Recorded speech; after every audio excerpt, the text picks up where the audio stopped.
Today I'm going to continue talking about the manna, the manna, the bread from heaven. And I would like to read a text that is not unfamiliar to us from the book of Exodus. Yahweh then said to Moses, "Look, I shall rain down bread for you from the heavens. Each day the people must go out and collect their portion for the day. I propose to test them in this way to see whether they will follow my law or not. On the sixth day, however, when they prepare what they have brought in, this must be twice as much as they collect on ordinary days." So, the manna is already familiar to us. And as I told you in the last talk, at the very beginning, the manna is experienced, is felt, as a frustration, because the people of Israel, they were used to the meat, to the fish, to the cucumber, melons, onions, etc., that had in Egypt. Instead, what they received was just a very plain, very simple food, enough to keep them going, but in a sense, tasteless and boring, every day the same. Today, I want to talk about the manna as food. Last time it was the manna as frustration. Today, I want to talk about the manna as food. There is a word here that really touches my heart. Every day, the people must go out and collect their portion for the day. So, every day, the people must go out and collect their portion for the day.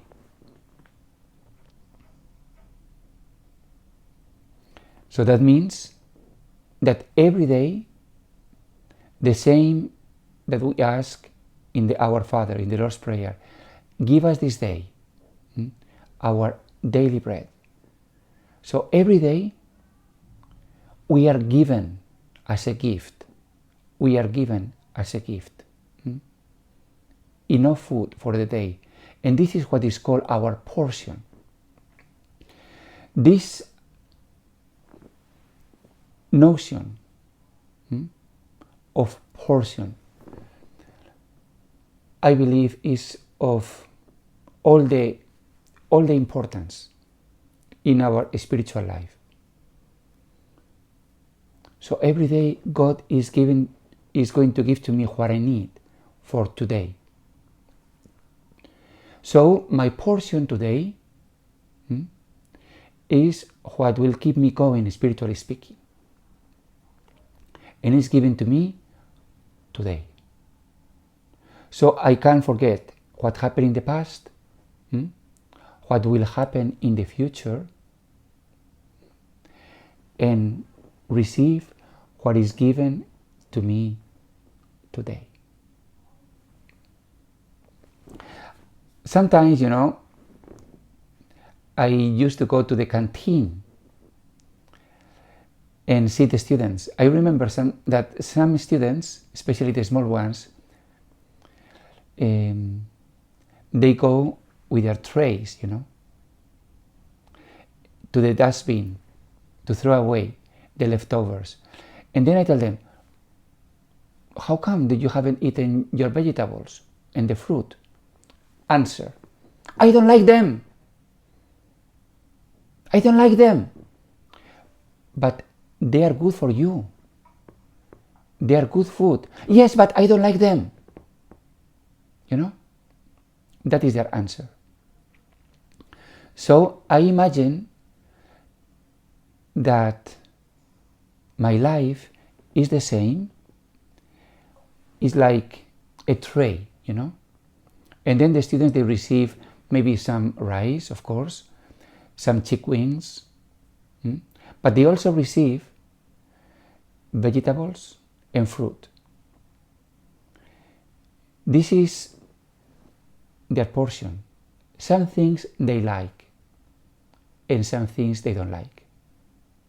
They eat the rice, the chicken wings, but the fruit and the vegetable they don't like. So then I reflect on my life. Every day God is also giving me, in my tray, that means in my day, in what is happening, in every experience I am going to have, the people I'm going to meet, the circumstances. God is going to arrange my portions, what is good for me. But in many, many occasions, my reaction is not very different from the little primary student, I eat what I like. I eat the rice. I eat the chicken wings. But then I want to throw out vegetables or fruit because I don't like them. And then I tell them, but do you know, fruit is very good for you. And also the vegetables are very good for you. But I don't like them. I know. But they are very good for you. So God also tells me the same. Vincent, you don't like hard work. You don't like sickness. You don't like frustration. Of course I don't like them. But then God is telling me, but they are very good for you. And then slowly my heart is changing. And I am learning, to receive in the tray of my life the small things that are happening every day. And I receive with gratitude, with a thankful heart, the pleasant things, the sweet things, but slowly I also come to appreciate, the things that are not so pleasant. If I receive bad news, if the computer does not work, happens, if there is anything unexpected, if there is a meeting or a meeting that is too long, all these things are my portion. And again, our spiritual practice is to receive them with a grateful heart. But here comes a problem. So there is a big problem, because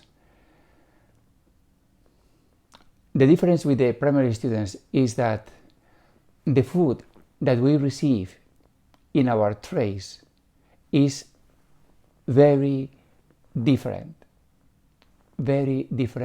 from one another. I remember when I was a child that my mother's cousin came from Rome, and then she gave us some gifts to my brother and I, and to me. And then I remember that my brother didn't like what he received. And then he complained, I don't like this, I want my brother's. I don't like what you have given me. And then I remember that the lady, she tried politely to tell him, listen, when you receive a gift, you have to say thank you and to be polite. You don't say I don't like it. That was my brother. He was very young then, maybe 5 years old. But the point is that as soon as my brother received the gift, he compared with my gift. And he preferred my gift than his. And then he protested. that is envy, that is deeply rooted in each one of us. We compare with others. I want to talk to you about this extremely painful emotion. We hear, for instance, in the first book of Samuel, chapter 18, verse 7 to 9, the women played and sang. Saul has slain his thousands, David his tens of thousands. Saul was very angry and resentful of the song, for he thought, they give David tens of thousands, but only thousands to me. All that remains for him is the kingship. From that day on, Saul kept a jealous eye on David. From that day on, Saul was jealous and envious of David. And then, of course, the most painful example is the story of Cain and Abel. Abel became a shepherd of flocks and Cain a tiller of the ground. In the course of time, Cain brought an offering to the Lord from the fruit of the ground, while Abel, for his part, brought the fatty portions of the firstlings of his flock. The Lord looked with favor on Abel and his offering, but on Cain and his offering he did not look with favor. So Cain was very angry and dejected. Then the Lord said to Cain, "Why are you angry? Why are you dejected? If you act rightly, you will be accepted. But if not, sin lies in wait at the door, hungry to get you. You can still master it." Cain said to his brother Abel, "Let us go out in the field." When they were in the field, Cain attacked his brother Abel and killed him. That is the story of envy, and how envy leads to sin, to murder. Why? Because Cain thought that his brother Abel was happier than him, was more successful than him. Then he looked dejected, he looked angry, he was unhappy, because Abel, was favored by God and he was not. Envy. Some people are happy, some people are not. Some people are successful, I am not. Other people have many things I don't have. Envy. I want to read to you now a dialogue from a TV series called The Fall. This dialogue, I find it simply amazing. For me, it is the climax of the whole series. Actually, the series is about a person totally crazy. He's a killer. He's a serial killer. And then in this episode, in this dialogue, he explains to a friend why he behaves like that.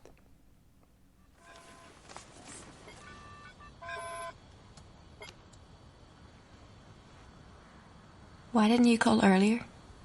I've been busy. How are you? Where are you? Is that your study? Have you moved back home? No, I haven't moved back home.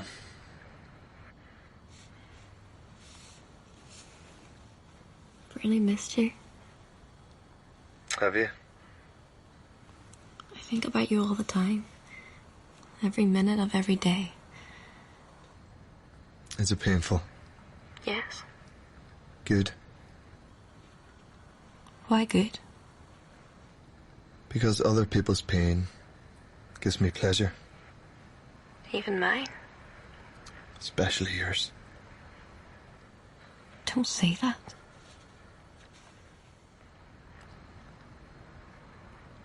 Are you ready to embrace the darkness? I'd do anything for you. Look. I filled it out for all the murders, saying you were with me every time.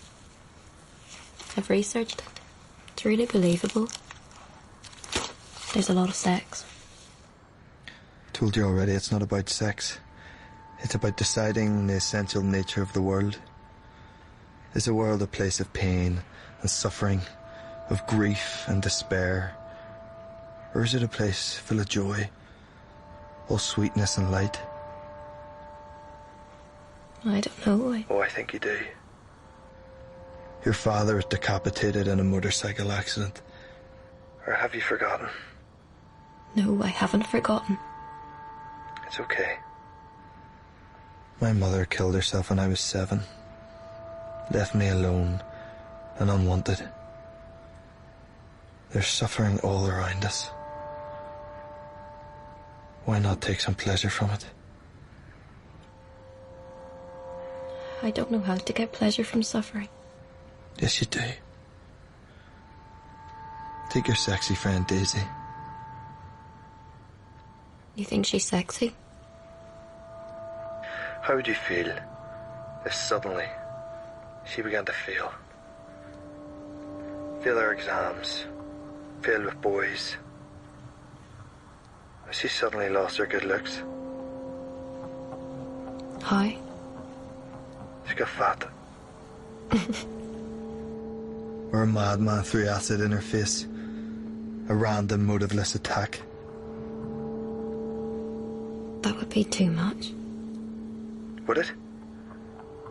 Why should she have it all? Why should she be the one that's clever and sexy and popular? Why should she be the one with parents who adore her? Happiness in others is an affront to our own pain and misery, Katie.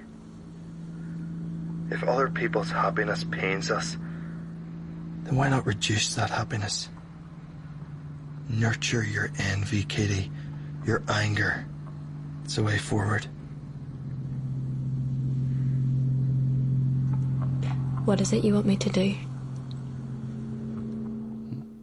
Of course, this is just a movie, but I believe that there are cases where people have experienced something like that, have experienced a tremendous blow.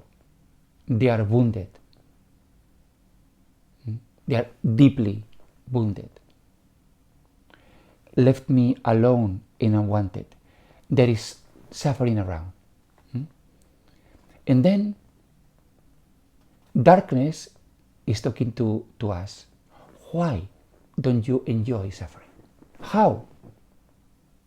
Getting pleasure, getting satisfaction from the suffering of others. Getting pleasure, getting satisfaction from the suffering of others. How? In the case of this man, he on purpose inflicted pain and suffering just for the fun of it, to enjoy, for the thrill of it. In most of us, in our lives, we will not do that. We will not do that. But this wound, this pain, this sadness, this envy is repressed. But being repressed, it doesn't mean that it's quiet, that it's dead, that it doesn't manifest. It will manifest. Every time that we see other people better than us, we will resent it. Every time that in our portion we receive things that we don't like, we will compare with others and we will resent it. Every time that we see joy and happiness of others will only remind us that we are not so happy, that our lives are not so successful, that I am not so good looking. So I will start to resent my portion. What is my portion? My body. White hair. Here I am losing hair. Wrinkles. That is my portion. My portion is also my gifts, my talents, my shortcomings. And then I compare with others. And I see other people more successful than me, better off than me, stronger, healthier. And when I compare and I see myself, I feel sad. Because the darkness, the sadness, the wound, the envy, they talk to me. And then I don't like what I have. I think life is unfair. Life is unfair. Why she? Why not me? Why that person is happier than me? Why he succeeds? Why he or she is more popular? Why? And what I want to tell you, my dear friend, is that this is the temptation of the devil. The devil tempted our forefathers, Adam and Eve. The devil told them, God does not love you. He doesn't want you to be happy. That is why he has forbidden you to eat from that tree. That was the temptation. But now, here and now, the devil is tempting me all the time. He's telling me, God doesn't love you. You see? That person is better than you, happier than you. Things go better for him than you. And then, conclusion, life is not fair. Conclusion, God does not love you. And then sadness, doubt, unhappiness. They start to creep in, We have to stop. It's tempting to think like this. That is why we call it temptation. It's attractive.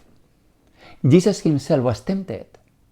That means that what the devil was telling him was sweet and attractive and easy to understand. Maybe he's right. But the light within us, the love within us, from our deepest center, from our deepest soul, tells us to stop. And stop the devil. And stop the temptation. And tell darkness, stop. And tell yourself, I have enough. I am contented. I am satisfied. I'm happy. I'm happy with my life as it is now. I'm happy with my portion. I'm happy with what I receive every day. I'm happy with my hair. My hair. I'm happy with my wrinkles. I'm happy with my body that is decaying. My dear friends, this is the practice. This is the holy spiritual practice. The practice to tell God, thank you for the things I like and for the things I don't like. Thank you for the chicken wings that I like very much. thank you for the chips, but also thank you, for the vegetables that I don't like, because I don't like vegetables, but I know I need them. So if God puts in my tray, unpleasant things, I will say thank you, because I need them as well. And now, looking back in my life, I realize how all these very unpleasant things, painful things, frustrations, out of them, I have learned so much. I have received so much blessings. So, thank you. And I tell myself, what I have is enough. I don't want more. The portion is something that I receive, not something that I fight for. It is given to me. So I'm grateful. Give us today our daily bread. And along the bread, we also receive, as I'm saying, the negative things, the colds. Now, my dear friends, this is a very special time. Unique. We thought that it will never happen to us. We thought that plagues were things of the past. We read in the books about the pest and the plagues in the Middle Ages, or even the Spanish flu last century, but we thought that we are already, so advanced that this will never happen to us. And yet, a tiny virus is able, to make us, all of us, crazy and scared and terrified. In the book of Exodus, when the people of Israel were in Egypt, we remember that God sent plagues to Egypt. Those plagues, we can understand that in many cases could just be natural disasters, things that happen from nature, like the floods, like the locusts, etc. But the thing is that without faith, without understanding, without wisdom, without the Spirit, those plagues were a curse. Those disasters were experienced, as something evil. On the other hand, the people of Israel developed, wisdom and the understanding that even things in nature that are not according to our pleasure, according to what we think we should have, they are also sent from God. And with a humble spirit, with patience, the people of Israel learn to receive everything from God. And from this humble spirit and this acceptance came purification and growth and hope and salvation. St. Paul said, from trials comes patience, and patience is a virtue. And virtue and this virtue will produce salvation. My dear friends, the message I wanted to tell you today